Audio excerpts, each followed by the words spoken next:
नमस्कार आदाब, आप देख रहे हैं ऑन रिकॉर्ड मीरा भाईंदर। मीरा भाईंदर शहर का भविष्य माने जाने वाला डीपी प्लान अंधकार में डीपी प्लान बन चुका है। इस तरह का दावा एक्स एमएलए नरेंद्र मेहता ने आज एक पत्रकार परिषद में लेकर किया है। कई सारी खामियां हैं, कई सारी कमियां हैं इस डीपी प्लान में, जिसके चलते आगामी दिनों में एक्स एमएलए नरेंद्र मेहता इस डीपी प्लान के खिलाफ में एक सामूहिक आंदोलन करने जा रहे हैं। इस तरह का ये आंदोलन होगा, कैसे होगा, आइए हम ले चलते हैं एक्स एमएलए नरेंद्र मेहता के पास। सरकार के खिलाफ आंदोलन नहीं है, सरकार तक बात पहुंचाने का प्रयास कर रहे हैं। मैं ये नहीं कहना चाहता कि जो डीपी प्लान हुआ है वो प्रोसेस फॉलो करके नहीं हुआ है।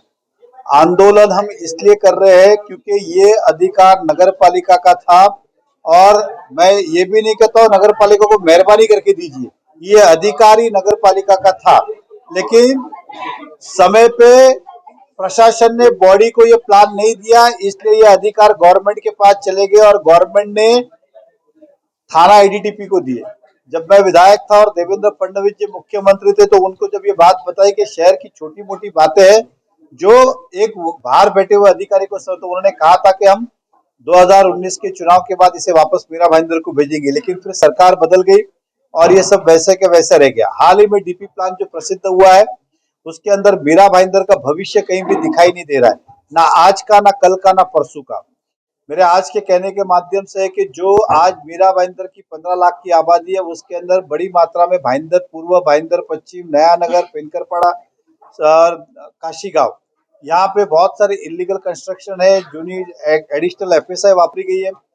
ये आज भी उनके पास किसी भी प्रकार की कोई सुख सुविधा नहीं है। मध्यम वर्गीय के लोग वहां पे रहते हैं, तो उनका आज के जो व्यक्ति रहते हैं उनका भी इस डीपी प्लान के अंदर भविष्य क्या, आने वाले 25 साल तक वो वैसे ही रहेंगे क्या, सारी सुविधाओं से वंचित रहेंगे क्या? इस डीपी प्लान में किसी भी तरह का प्रावधान नहीं। अब मीरा भाईंदर के सारे नो डेवलपमेंट जोन निकाल के, चाहे राई हो, मोरवा हो, मुर्दा हो, चाहे भाईंदर वेस्ट हो, चाहे एग्जाम्पल को पेनकरपाड़ा का पार्ट हो, काशी गांव का पार्ट हो, घोड़बंदर का पार्ट हो, नवगर का पार्ट हो, खारी का पार्ट हो, ये सभी नो डेवलपमेंट जोन निकाल के 8 जोन किया गया है, जिसका हम स्वागत ही करते हैं। क्योंकि मीरा भाईंदर में अब अधिकतर मीरा भाईंदर डेवलप हो चुका है, तो आने वाले 25 साल में अगर इस जोन को नहीं बदला जाता तो वहां पे इलीगल कंस्ट्रक्शन होने के चांसेस थे। आर जोन हुआ है तो लोगों को रिक्त रूप से परमिशन मिलेगी और सुंदर शहर का निर्माण हो सकता है। लेकिन ये आर जोन करते समय आज के दिन में, जब ये पहले डीपी प्लान था तो एक एफएसआई मतलब 1 फुट पे 1 फुट घर बना सकते हो, ऐसा प्रावधान था। अब उस समय इतने रिजर्वेशन थे, अगर आप गोल्डननेस से कनेक्ट किया देखो तो आपको संख्या, अब 1 फुट पे 6 फुट तक परमिशन मिलता है, तो पॉपुलेशन 6 गुना बढ़ने वाली है। अगर मैं कहता हूँ 10 एकड़ पे पहले के प्लानिंग के हिसाब से 10 लाख लोग रहते थे, तो आने वाले समय के अंदर 10 एकड़ जमीन है तो उस पर 40 लाख लोग रहेंगे। ये एग्जाम्पल दिया मैंने। तो इस तरह का अगर प्रावधान होगा तो आने वाले जो कल और परसों के जो हमारी जनगणना होगी, जो यहाँ के रहवासी होंगे, उनका भी भविष्य अंधकार में होगा। ऐसी बहुत सारी चीजें। दूसरा, इस डीपी प्लान में कई सारे एग्जिस्टिंग रिजर्वेशन डिलीट किए गए जिसका कोई कारण नहीं था। ये रिजर्वेशन कोई हमने नहीं डाले थे, सत्ता में आने के बाद कोई हमने उसका उपयोग, ये आज से जब हम छोटे बच्चे थे तब से ये रिजर्वेशन है, पिछले 30 साल से। 92 में प्लान की शुरुआत हुई थी, 97 में मंजूर हुआ था। उसको बदलने का कोई कारण नहीं था। तो ये स्पष्ट रूप से दिखता है कि कुछ बिल्डर के कहने पे मिली भगत से रिजर्वेशन बदले गए, ऐसा हमारा आरोप है। मैं मिराउड वेस्ट की बात करता हूँ, राई मोरवा मुर्दा की बात करता हूँ, काशी गांव की बात करता हूँ, साई पैलेस के पीछे, तो इसके अंदर 8 जोन किया गया है। तो 8 जोन की संख्या के हिसाब से रिजर्वेशन नहीं रखेंगे तो ये क्यों ऐसा किया है, ये भी एक प्रश्न चिन्ह निर्माण करता है। कुछ साल पहले देवेंद्र फडणवीस जी जब मुख्यमंत्री थे तो मीरावड़ की एक महानगर पालिका की नई इमारत बने, उसका भूमि पूजन किया गया था एसके स्टोन के पास। और कुछ ही 1 महीने पहले यहाँ पे एक भूमि पूजन, 1-1.5 महीने पहले हुआ था भूमि पूजन, हमारे माननीय मुख्यमंत्री जी ने किया था नई इमारत कॉरपोरेशन की बनाने का, वेस्टर्न होटल के पास हाईवे के ऊपर। तब वो रिजर्वेशन यहाँ से वहां बिल्डिंग, ये समझ में नहीं आया, लेकिन अब समझा कि वहां पर रिजर्वेशन डाला गया और यहाँ से निकाला गया। यहाँ से वहां डाला नहीं डाला उस पर हम अपनी लड़ाई लड़ रहे, लेकिन निकालने का क्या लॉजिक था? 2 लाख फुट की इमारत हमें डेवलपर विकासक की तरफ से फ्री ऑफ कॉस्ट बन के मिलने वाली थी, वो जीरो हो जाएगी अगर उस रिजर्वेशन को वापस से अगर स्थापित नहीं किया गया तो।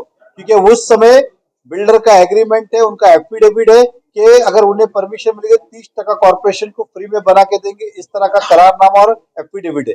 अब उस रिजर्वेशन को हटाया गया तो बिल्डर तो चांदी होगी, तो ये बिल्डर ने किस तरह से इसे हटाया, ये प्रश्न चिन्ह है, क्योंकि एक तरफ रिजर्वेशन आता है, दूसरी तरफ निकलता है।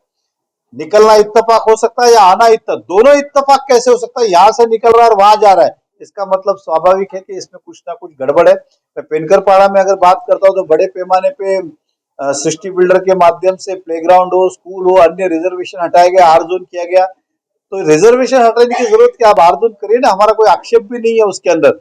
लेकिन वर्षों से इस उम्मीद पे लोग वहां पे कि आज नहीं तो कल रिजर्वेशन डेवलप होगा, बच्चों को मैदान मिलेगा, गार्डन मिलेगा, स्कूल मिलेगी, हॉस्पिटल मिलेगा, इस तरह का। तीसरा, बहुत सारे रिजर्वेशन से शहर आज भी वंचित है। बहुत, चाहे मैं एयर एम्बुलेंस की बात करूं, चाहे मैं वेटरनिटी हॉस्पिटल की बात करूं, मैं स्पोर्ट्स कॉम्प्लेक्स की बात करूं, मिराज स्टेशन के बाहर का ट्रैफिक मुक्त एरिया की बात करूं, मैं एग्जाम्पल बस डिपो की बात करूं, ऐसे बहुत सारी चीजें हैं जो इस डीपी के अंदर समाविष्ट नहीं है।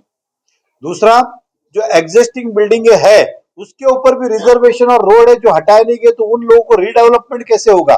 वो फिर चाहे नया नगर की बात हो, चाहे भाईंदर ईस्ट की बात हो, वेस्ट की बात हो, पेनकरपाड़ा की बात हो, काशी की बात हो, उसके ऊपर आज भी डीपी के अंदर बिल्डिंग के ऊपर रोड दिख रहे और रोड बिल्डिंग के ऊपर रिजर्वेशन दिख रहे। तो इनका भविष्य कल भी अंधकार में था, भविष्य भी अंधकार में होगा। तो इस रिजर्वेशन को हटाया जाए, जहाँ खुली जगह वहां पे लेके जाया जाए, इस तरह का हमारा ये विषय है। इस तर्क में हम चाहते हैं कि इस डेवलपमेंट प्लान को रद्द किया जाए और मीरा भाईंदर कॉर्पोरेशन के माध्यम से ये भेजा जाए। करने वाले तो लास्ट में वही अधिकारी, ये वापस जाएगा थाना, एडीटीपी जिन्होंने प्लान को, उनके पास ही जाने वाला है। हम तो केवल सुझाव दे सकते हैं उसके, लेकिन सुझाव के डेफिनेशन ये लेटर के माध्यम से 1 2 3 4 5 कितने देंगे? इसके अंदर करीबन 5000 मीरा भाईंदर के रहवासियों ने ऑब्जेक्शन लिया है, जिन्हें लगता है कि अंधकार में है मीरा भाईंदर का भविष्य, इसलिए इस तरह के ऑब्जेक्शन आए। तो हमारी सोच ये है, हमारी मांग ये है कि एक बार ये मीरा भाईंदर कॉर्पोरेशन जो लोक प्रतिनिधि है सभी पार्टी के होते हैं, वो अपनी सोच उसमें रखे और यहाँ से तैयार करके वहां पे भेजे।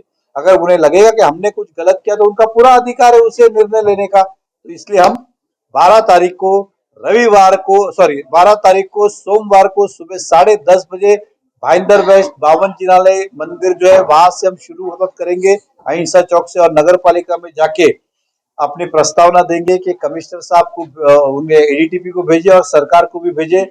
और इस बीच में हम कोशिश करेंगे सभी पार्टी एक साथ आए और मुख्यमंत्री जी से निवेदन करें कि मीरा भाईंदर का अंधकार घातक होगा, इससे अगर सोचा नहीं गया। और साथ ही साथ हम कोर्ट के अंदर भी पीआईएल फाइल कर रहे हैं, ताकि हमें दोनों तरफ से न्याय की उम्मीद है, सरकार से भी और न्यायालय से भी। ये थे एक्स एमएलए नरेंद्र मेहता, जो बता रहे हैं कि 12 दिसंबर को एक मॉब की शक्ल में वो इस पूरे डीपी प्लान का विरोध करेंगे और तमाम शहर के राजनीतिक दलों के नेताओं को और पार्टियों को भी उन्होंने साथ में आने की दावत दी है कि शहर का डीपी प्लान या शहर का जो भविष्य है शहर के नेताओं को मिलकर तय करना होता है, और ये उसी की एक पहल है। सरकार अगर इनकी इस मांग को नहीं मानती है तो वो न्यायालय का दरवाजा भी खटखटाएंगे डीपी प्लान में हुई गड़बड़ियों को लेकर, हुई खामियों को लेकर। अब देखना है कि एक्स एमएलए नरेंद्र मेहता ने जो सभी पार्टी को दावत दी है साथ में आने के लिए, तो कौन सी पार्टियां इनका साथ देती है आने वाले समय में पता चलेगा। आप देख रहे हैं कैमरामैन आरिफ कुरैशी और साबिर शेख के साथ ऑन रिकॉर्ड मीरा भाईंदर। धन्यवाद।